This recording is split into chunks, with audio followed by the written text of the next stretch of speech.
Shalom Abracha, que le bon Dieu vous protège, vous dans la santé et la joie, Keneratson.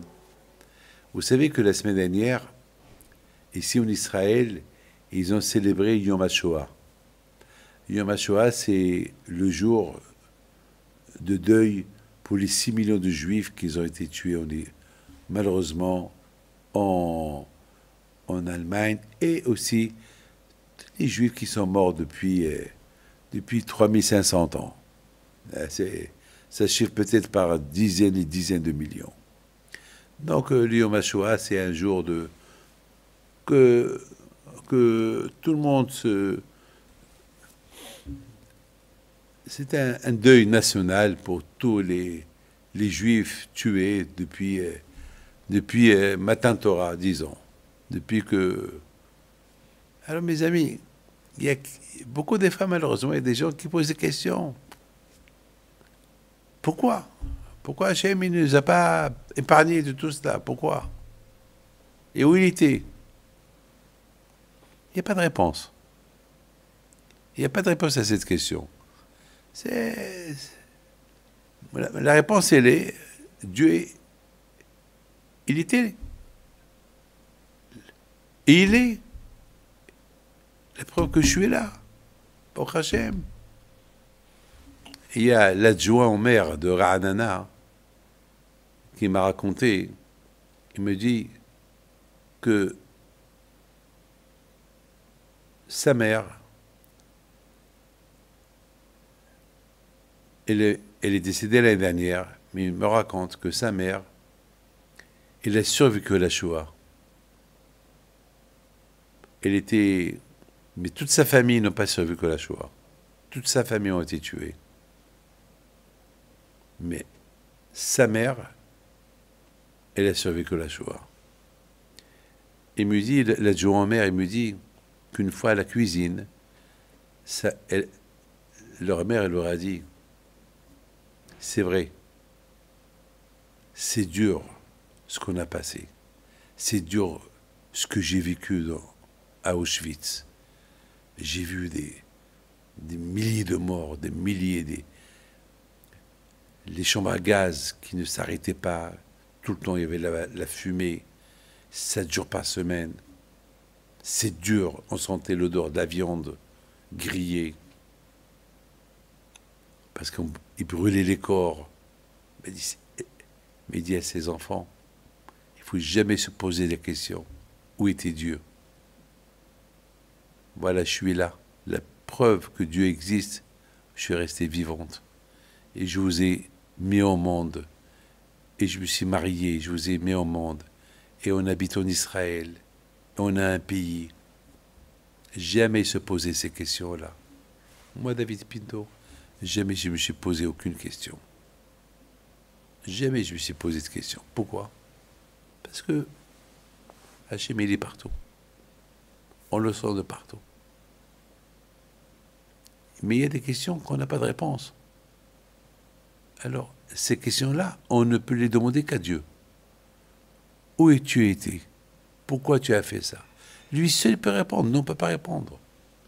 Qui sommes-nous pour répondre à ces questions-là?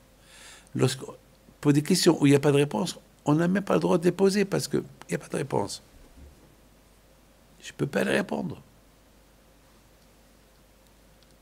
Vous savez, mes amis, lorsqu'il y a la sirène qui sonne en Israël, lorsqu'il y a les guerres, les gens ils se sauvent pour trouver un miklat, où se cacher, refuge.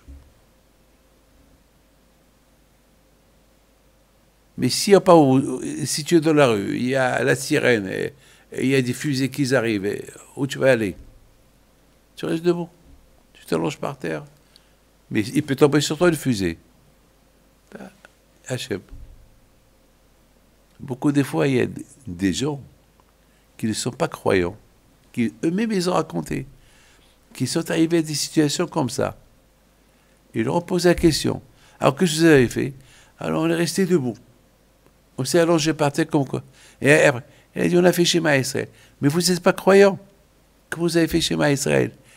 Ça veut dire que toujours la personne, l'orgueil, Le Tzahara, il lui fait poser des questions. Oui, Dieu, oui, Dieu, oui, Dieu. Et au moment que lui-même, il a besoin de Dieu, il dit à Dieu, oui, aide-moi. Mes amis, il y a une femme qui me raconte, Madame Canberg, elle m'a raconté hier, à Natania, une fois, elle devait aller chercher son fils à l'école.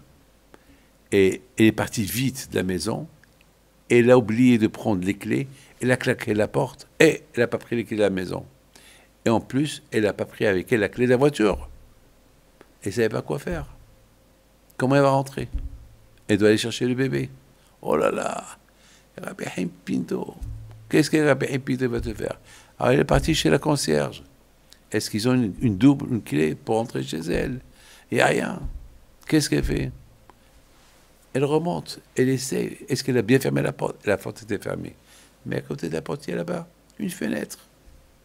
Une fenêtre qu'a priori, tout le temps, elle est fermée. Tout le temps, elle est fermée. Jamais elle est ouverte. Parce que c'est sécurité, elle est fermée. C'est une porte, si elle laisse ouverte, un voleur peut rentrer à l'intérieur de la maison. Toujours elle est fermée, cette porte. Toujours, toujours. Jamais dans la vie, ils l'ont ouvert. Il dit, Rabbi Haim Pinto, ou tu m'ouvres la porte, que la porte s'ouvre seule, ou cette fenêtre. Voilà. Je vais la faire descendre, elle va descendre.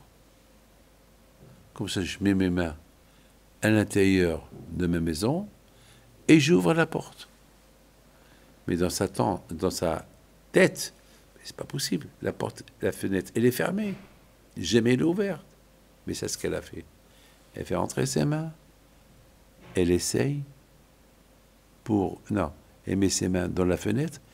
Elle pousse la fenêtre et la fenêtre, elle descend. Chose que des années, jamais cette fenêtre a été ouverte. La fenêtre est sauve, elle ouvre la porte, elle entre à l'intérieur. C'est une histoire. C'est ça, Hachem. Hachem, tu crois en lui, il est là pour toi. Que Hachem vous protège jamais qu'elle